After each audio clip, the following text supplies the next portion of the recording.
So today I want to talk about the Sony digital shotgun mic. It's kind of like the OG shotgun mic that first came out. It was actually released almost alongside the Sony a7S III back in the day.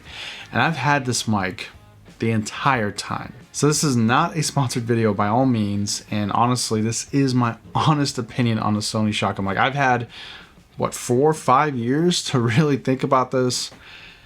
And basically what I want to do today is I'm going to compare it to like a medium budget friendly shotgun mic that I think sounds way better, and this like really cheap one to give you an idea of the sound quality, because I absolutely hate how this microphone sounds.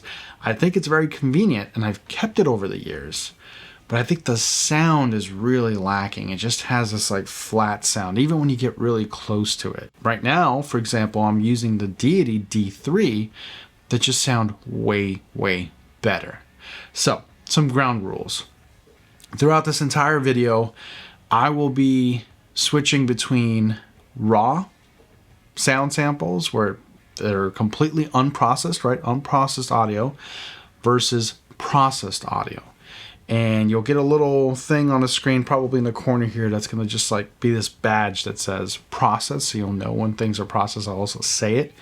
And then for unprocessed, just assume if you don't see that badge that says processed, it's unprocessed. And now you're hearing the D3 unprocessed. So let me talk about this mic for a second. Like I said, I bought it right when the a7S III came out. I purchased it along with the a7S III.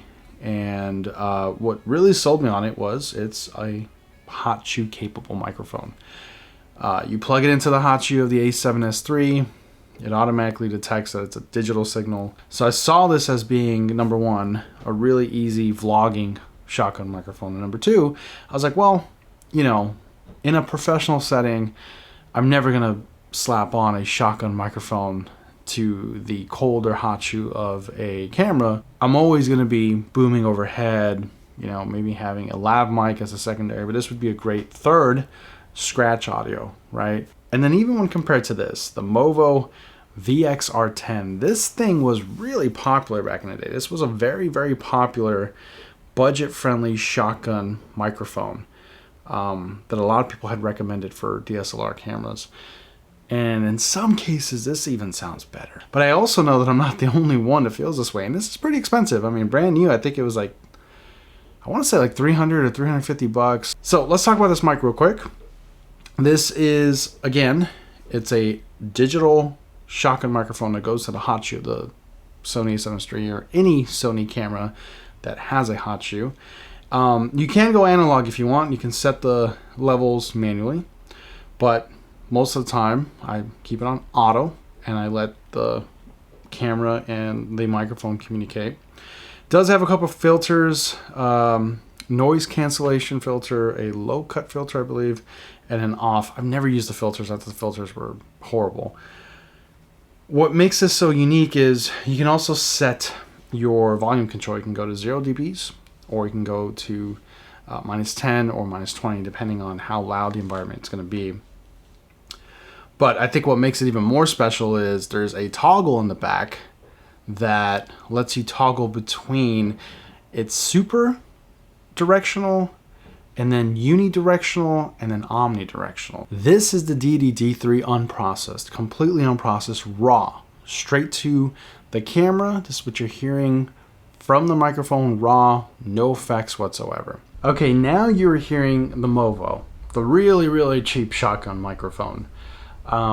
This is completely unprocessed. So what you're hearing right now is the Movo unprocessed, none of my presets. And this is the Sony digital shotgun microphone, completely unprocessed. None of my presets, just straight to the camera, raw audio, as is from the microphone.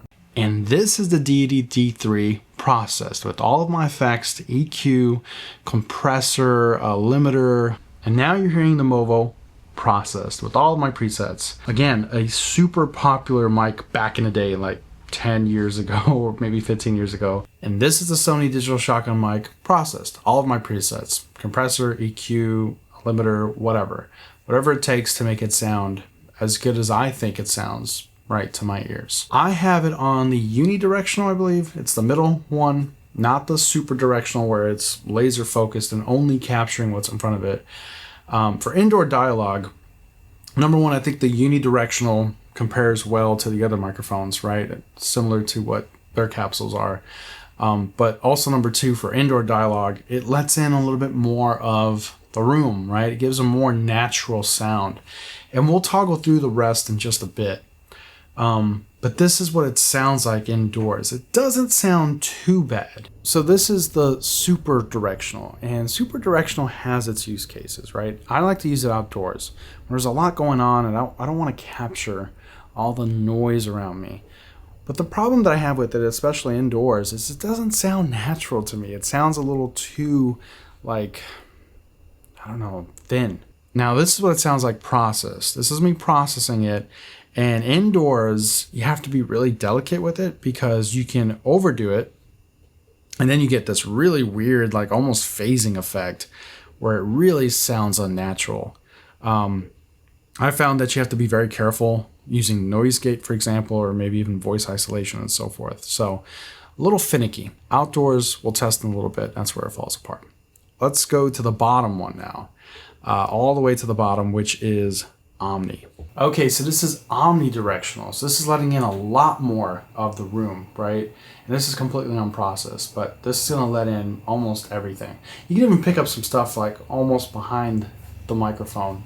A lot of that is reflections, right? I mean, there's a motorcycle passing by. I don't know if that picks it up or not. This can be useful if you're in like a vlogging travel setting where you wanna pick up the atmosphere around you, or maybe someone else that you're talking to, someone that's right next to you, even maybe the camera operator, right? Now this is what it sounds like processed. I hardly use this. If I do use it, it's usually, there's multiple people in the shot and I want to try to pick up more of that. Okay, so we're outdoors right now. I really like doing these tests because you're getting the element of being outdoors. Cars passing by. There's actually a party going on right now with my neighbors. This is perfect. I really want you guys to pick up on how directional each shotgun microphone is and how it's reacting to the elements, the wind, the traffic noise, and so forth. I have all the mics here. Currently we have the Deity on top, and then I am just literally going to put them on, and for the Sony mic we'll test out each position. Right now you are hearing the Deity. This is what the Deity sounds like unprocessed. None of my presets.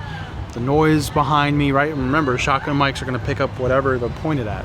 So although it's picking up my voice right now, it's also picking up all the sounds behind me. Okay, now we have the cheap Movo on. This is the Movo VXR10 or whatever. This was an extremely popular budget mic back in the day. Again, this is the sounds completely unprocessed. None of my presets. I have the Deity mic and the Sony shotgun mic right now.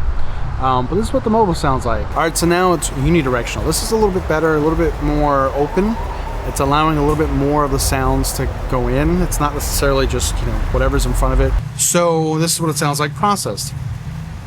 Again, you can tell that, it takes processing a little bit better, and it's very comparable to like the Deity. And this is what the Deity mic sounds like processed. This is with all my presets, a limiter, compressor, EQ. Now here's a Movo processed with all of my presets. It might do really well with processing, right? Some of these mics may take processing better than others. Okay, we have the Sony digital shotgun mic, and I'm gonna cycle through the switches to give you guys an idea of what each direction sounds like. So we're gonna start with the first one, which is going to be super directional. So this is like, whatever's directly in front of it, it should be rejecting all of the noise around me, to an extent. Now, this is what it sounds like processed. So I've EQ'd it, added a compressor, limiter, maybe some voice isolation, and that's where you really got to be careful is the voice isolation. So this is unidirectional. It's still, it's kind of a little bit more what you would typically find in some of these other microphones, like the Deity, for example, but it's a little bit more open.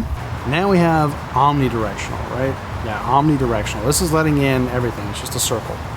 So you're gonna get a lot more of the natural environment. Now it's processed. This is my best attempt for outdoors to try to cancel out some of that noise. So yeah, this is going to be the omnidirectional. Just real quick, I am going to go back to the unidirectional. I think that is going to be like the most comparable to the other microphones. Something that I noticed with the Sony shotgun mic is, and this never happened before, and it's probably because I'm taking mics, I'm swapping mics out. I started with a Deity, which I have to plug in, and I noticed that the camera didn't pick it up as a digital mic. It just was ignoring it completely. I just want you guys to be aware of that. Easy solution was you can either turn off your camera and turn it back on, cycle it back on, or I just went into the settings and turned off audio recording and then turned that back on, and it found it right away. It figured out that it was a digital microphone and we were good to go. Okay, so then you're probably wondering, why did I keep this mic all these years? I'll be honest with you. So the digital function and being able to just plug it to the Sony a7S III and just having it work is nice, right? But if I'm being completely honest, almost every time I've used it and then heard the audio, right, later on, I've almost always regretted it. I've always kind of kicked myself and just wish I would have just used a Deity D3 and just set the audio settings manually. It's not even that hard to do, right? But overall, the sound quality for me is just not there. I'm curious though. I want to hear from you guys. Leave me a comment below. Which microphone sounded best to you, both indoor and outdoor?